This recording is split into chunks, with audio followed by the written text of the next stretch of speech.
Hey, it's Bailey. As some of you may know, Mr. Robert Dunlap passed away a few weeks ago. You may not have known him, but you may know what he's done. Today, I had the privilege to catch up with some of the people that did know him to see what they knew about him and what they thought. Keith Patton, Dunlap and Cow Company, Batesville. Been here for 54 years. Well, I grew up with him because my dad worked here, and I started here when I was 13. So he let us, at that time, we didn't have forklifts, so he hired a bunch of kids in the summertime to move all the tires. And then from then, we grew up with him. He was a generous person for with his land and stuff. He had hunting land, cabins. We grew up hunting and fishing. All the employees of Dunlap and Cow, gained from all of that.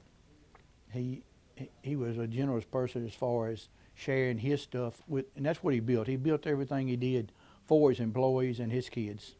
Well, when he started from the Army, they had Southside Chevrolet, and he didn't think much about the cars and the parts. His brother did, but he didn't. So the brother took that.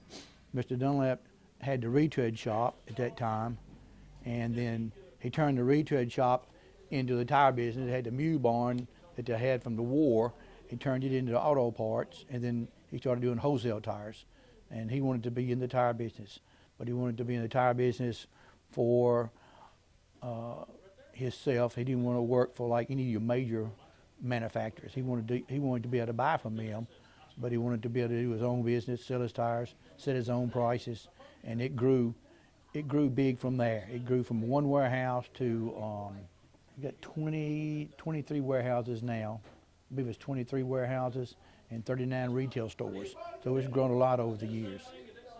A lot of employees. He's been real good to all the employees. Good work, good pay. He makes it good. He wants you to work, though. I mean, he asks you to work. If you worked, you had a good life. I'm Dennis King. I'm president of Dunlap and Kyle. I met Bob Dunlap when I was a child. Actually, my dad and him were good friends for a long time. They grew up next to each other right here in Batesville. And I came to work right out of college and came over here and met him for an interview. Really didn't plan on coming to work here, but he has such good charisma and he was so wonderful to talk to. He just convinced me this was the place I needed to be, and I've really been here ever since and really enjoyed being around him. He was a special person and offered lots of leadership and guidance to everyone. It was amazing to watch how much he helped young kids and the people in the community and the things that he did for folks. He loved South Panola and was really interested in seeing it do well and wanted to do all he could to improve down there. But it wasn't just that. It was everything in the community that he wanted to do. He tried to help everyone that he possibly could.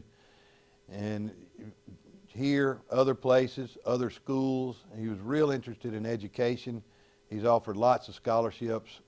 Somewhere close to 1,000 kids he's helped send to school.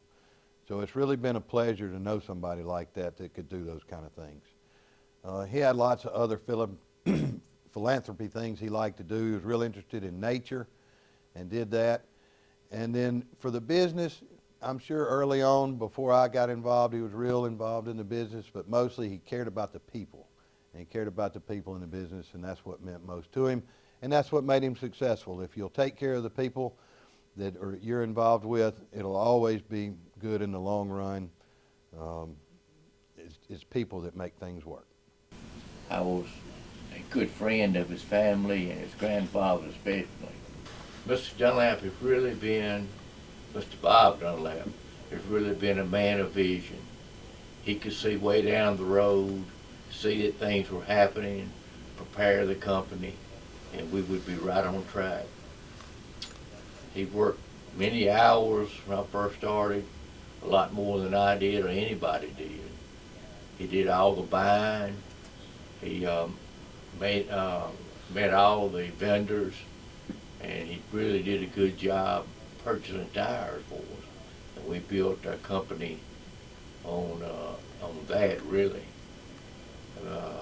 Out-servicing our competition. He was real good to his employees. That's the reason so many stayed so many years. And he was able, he had the vision of picking good employees. And with the good employees, he always said that he could make it his family, I got to know his family real well. I've been here 54 years. I don't know if I said that or not. And it's been a real good 54 years. He was a man that would help so many people. He helped so many young people go to college. He would pay for it himself if he thought that they were really sincere. They would have to send him their grades every semester and keep them up. And he helped people that were in need, did so much for the community. And he was always wanting the community to grow. He was real inspirational to all his employees. My name's Jay Hughes, and I was lucky enough to get to meet Bob and Sid in Cambridge about 30 years ago. And I've been very fortunate to have gotten to know them really well in the last few years. When you look at Bob's life from just a distance, as those who read the newspaper will, you see the obvious markers of success. You see the Eagle Scout, the Navy veteran, the chairman and CEO, a business that grew from a small family operation into one of the largest tire dealerships in the nation, with unbelievable sales. But if you do stand closer, if you listen to the people who really knew Mr. Bob, you realize that none of that is where his true story lives. It lives in the local waitress whose tuition was quietly paid and only he and her knew about it. It lives in the warehouse worker who thought his illness would ruin everything until Bob stepped in, to the scouts who became leaders, the acres of trees that will keep growing long after we are gone. Mr. Bob understood something deeply. Success isn't measured by what you accumulate, but by what you give.